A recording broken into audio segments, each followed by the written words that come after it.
Hi, Assalamu alaikum. This is Leslie again with the second video out of a total of 6 on the issue of abrogation.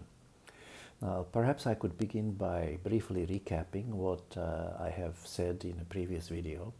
I would like to begin by saying that among the modern scholars who have rejected abrogation, I need to include also one that I did not mention in a previous video, and that is Muhammad Ghazali, who was formerly the head of the Muslim Brotherhood, in fact, and also a senior scholar at Al-Azhar University.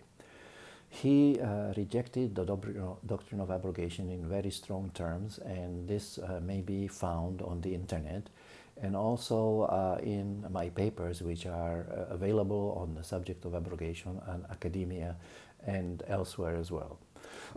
I want to emphasize that the doctrine of abrogation is a very important part of the exegesis of revelation of the Quran in the Islamic tradition, but also one that has become quite controversial and is quite problematic if you take a close reading of the Quran and you compare what the Quran teaches about abrogation with what some of the exegetes have stated about abrogation.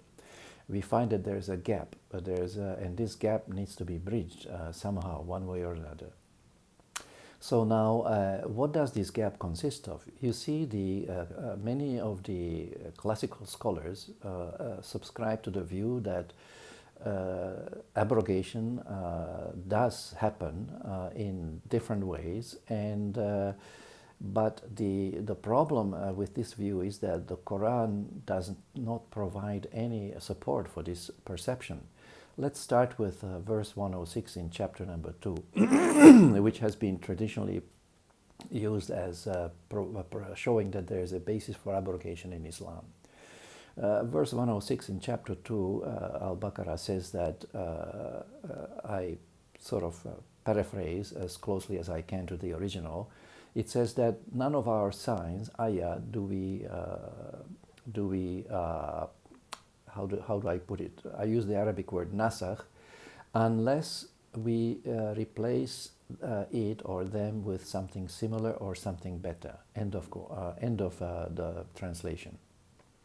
Now the word Naskh has been translated as abrogate, and no doubt it is one of the meanings of the word, but many people do not appear to be aware that the word Naskh also has a secondary meaning, and perhaps in this case it should be considered as the primary meaning, which is, and this meaning is to transcribe something from one place to another. So if you translate this verse using the word transcribe, the translation would run something along the following lines. None of our revelations do we transcribe from one place to another unless we substitute something similar to it or better. So that would be, I think, in my view, a more accurate rendition of the of this particular verse. The case for this rendition is reinforced by at least two factors. One is that the verse immediately prior to verse 106 talks about some of the disbelievers from among the people of the book who appeared to have been somehow jealous of the revelation that came to the Muslims, and therefore they did not want to accept this new revelation and wanted to hold on to their whatever was with them already. So now the Quran is telling them here that we, meaning God, do sometimes represent our signs with something that is similar or something better. So now that which is similar or better is, of course, a reference to the Quran.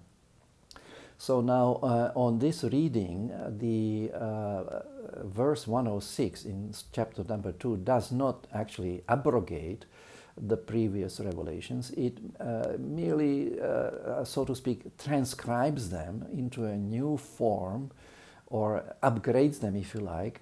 Perhaps we could use the analogy of an upgrade of an operating system. think of it as sort of that the Quran represents a sort of upgrade, reworked version of the previous revelations in such a way that it retains the essential teachings of the earlier revelations without adding very much new to them, and in that way preserves the continuity of the revelations from the beginning until the last revelation.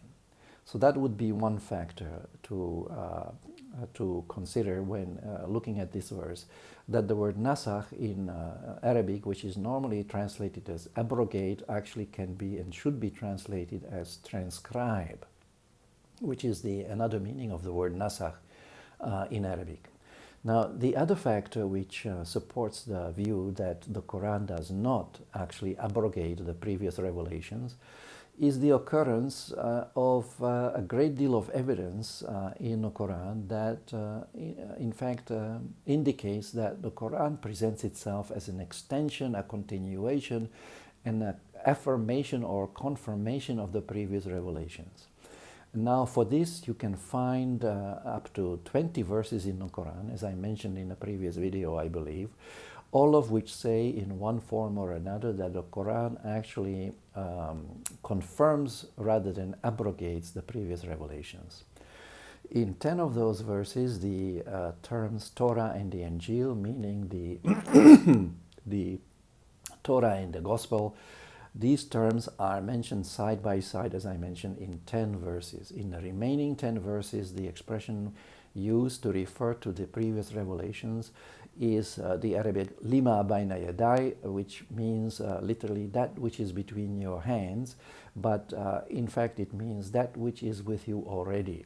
So once again, the Quran presents itself not as an abrogation of the previous revelations, but rather as a confirmation of the previous revelations.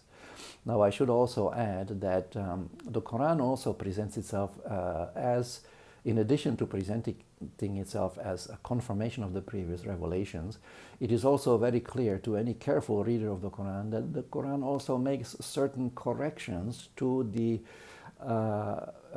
misperceptions that have developed around the earlier revelations, certain innovations or ideas that have crept in that were not there before. For example, the notion of Trinity and the notion of divinity of Jesus are perhaps the two most glaring instances of the additions to the understanding of the previous revelation that have somehow crept their way into the understanding of many people who subscribe to Christianity in this case.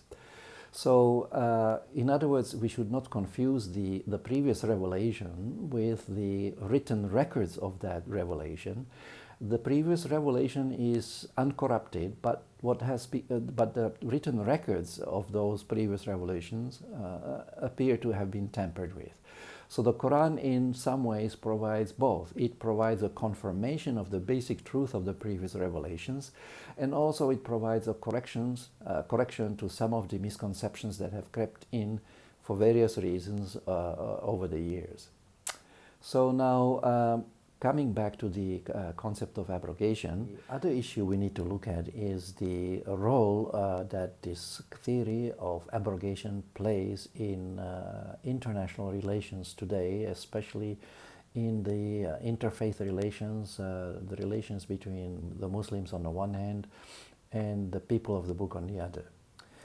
Now, the doctrine of abrogation lends support to a kind of dichotomization of the global situation where there are two groups pitted at each other, the Muslims on the one hand and all the non-Muslims on the other hand.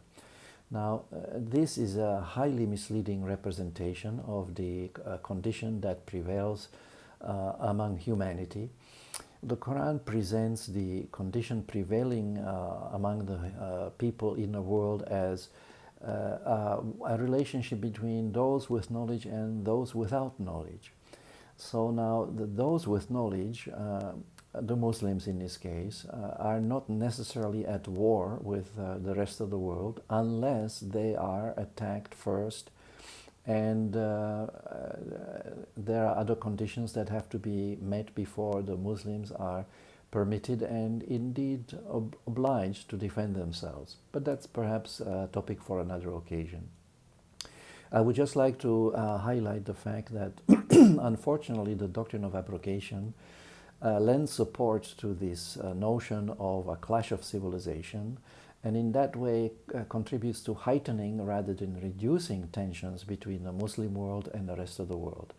So this is one major reason why we need to address the doctrine of abrogation, and the reason is to contribute to reducing tensions in the world by pointing out and highlighting the common roots of both civilizations in Revelation, and to convey the point, the message to whoever is interested, that Revelation does not teach aggression against people who do not aggress, but Revelation teaches